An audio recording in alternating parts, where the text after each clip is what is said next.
I'm NAREIT Editorial Director Alan Kenny, and it's time for another edition of Quick Study with Brad Case. Brad's going to update us on how the REIT market performed in April. So Brad, update us. It was another strong month for the REIT market. REITs gained 5.8% during April, outperforming pretty substantially the rest of the stock market. Large cap stocks gained just 1.9%. Small cap stocks actually lost nearly 0.4%. That's actually something that's fairly common. There's been a lot of attention to the recovery of the stock market during the first part of 2013, and that's great. But REITs have actually outperformed the broad stock market during 2013 so far. REITs have returned more than 15.4% so far this year, and the rest of the stock market has gained 11 to 12%. That repeats a pattern that we've seen over each of the last 4 complete years, and of course over most longer historical periods, the REIT market has outperformed the stock market.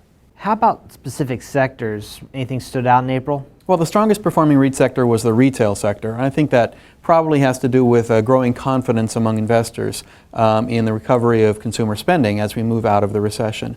The other strongly performing sectors were infrastructure, self-storage, healthcare, but really it was a strong month for most of the REIT market.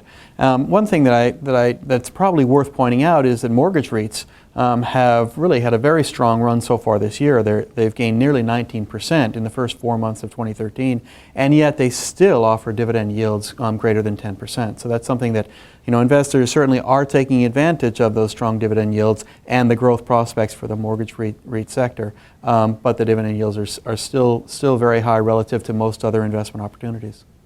So it was pretty strong across the board. That kind of fits in with the bull run we're seeing in the REIT market right now. How much longer can this go on? Well, one thing they have to keep in mind is that the normal real estate market cycle is about 18 years. And if you look at where we've come since the bottom of the market in early March of 2009, we're 4 years into the up part of the market, but most of that time was spent really just recovering from the liquidity crisis. So if you look at where we stand relative to where we were when we went into the liquidity crisis, the normal part of the REIT bull market has been running for only about 1.5 years. And it's really on pace with earlier REIT market upturns that didn't include a liquidity crisis. And so what we're seeing now is growing support from macroeconomic recovery for improvements in real estate operating fundamentals, rent growth and vacancy rates.